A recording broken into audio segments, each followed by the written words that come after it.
I'm Jordan Valdina. I'm a registered architect and a professional engineer.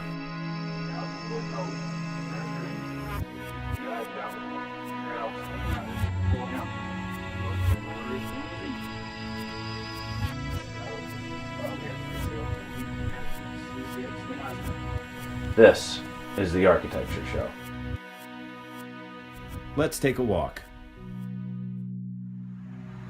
So there's this notion, the construct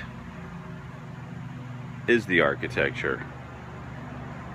It's mentally applied after the fact over the infrastructure, if you will, of nature and what we are. But is that really the best definition? I mean, when you look at the things that are here already and all around us, when you think about the things people do or try to do in architecture, can you really say that what we're doing is that much better?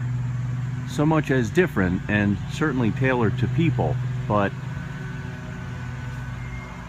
there must be something. Is there something more? Well, there's a focus in any case, and that is controlled. Controlled to work with the specific needs and dimensions of function, again, generally for people. But clearly, that's not the only thing architecture is. However, that's generally how it expresses. And most of the rules and formulas and things we figure out are based around achieving that very simple and yet practically somewhat tricky end. Like, look at the base of this column. Probably moisture issues and just a simple connection of how something was sawn. It's all part of architecture, all that nitty-gritty. One could say it's specifically in the taking of these raw materials, if you will, and patterns in nature all around us, and translating it and streamlining it and adjusting it to create a purposeful statement, crafted consciously. And the essence of architecture could rightly be said to exist outside of and kind of preliminary in the pieces that we then can put together to build architecture. And this way it could also be said to have been with us forever, because it's in the essences of how we think, how we consider and observe and find patterns. So these patterns have been with us, around us, outside of us, between us, again, as long as one may care to contemplate.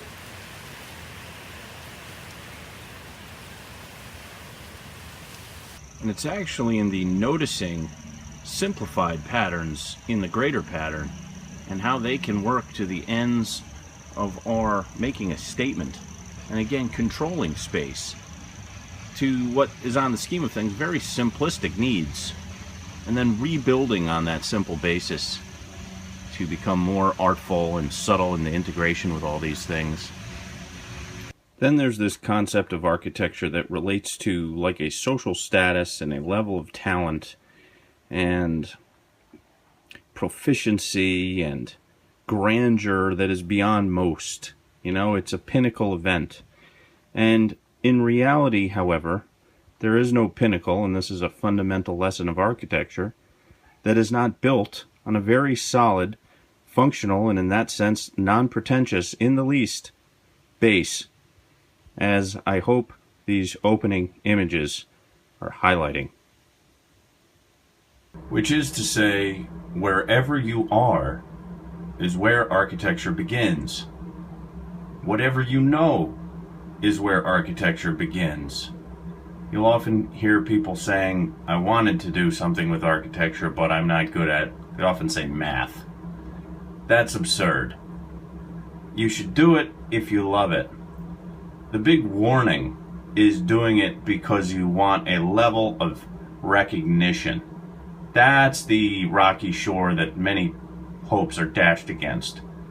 Because in reality, to produce architecture is akin to stacking thousands and thousands of blocks, year after year after year. But how is a big grand piece built? Well, in essence, we just said it.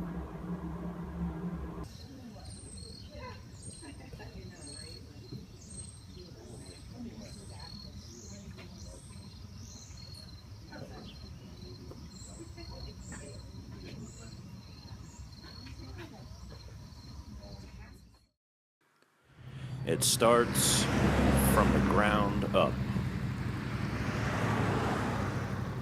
And it stacks. But that little cart, that's architecture too. So is this little guy. Here you see some more traditional architecture, proportionality, gestures, and then old on top. Little modern expression on the side.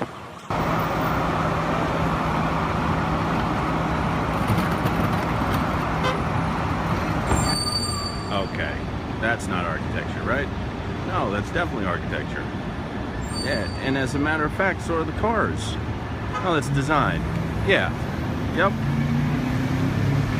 And there we have another of the old cool water towers. And an airplane passing through the clouds. You know, and it's like, now, you know, that's engineering. The water tower's engineering. The little parking thing is engineering. The building's architecture. The cars are design, not architecture, and none of that stuff, of course, is really quite true. There's a total merger of these elements, and one of the things with the specialization, largely following from industrialization, all kind of went together societally, is well, the efficiency of specialization and also the absolute ignorance of separatization of what is not. Nothing exists separately from this, the economy. Because all buildings need a budget. All buildings need resources, and all buildings need operation resources and maintenance. So the economic aspect is very real. And architecture, if anything, if somebody could say, you know, certain simpler things are just designed, architecture definitely warrants, you know, hey, is that comprehensive enough in its thinking? Putting it all together. Now there's an architect. So if you build something that's going to fall over tomorrow, is it architecture? Well, only if you did so on purpose. So while it's not literally in the written definition, if you will, of architecture, to be humanitarian or to care in some context, if it doesn't, can it really be said to be the architecture it claims to be and not one of duplicity? Duplicity, by the way, in physical fact, fails. It's interesting to consider if there are parallels in the moral or social or economic or other spheres. Is architecture, should it be, can it be, or always must it have a component that could be looked at as holy or sacred, or at least truly essential?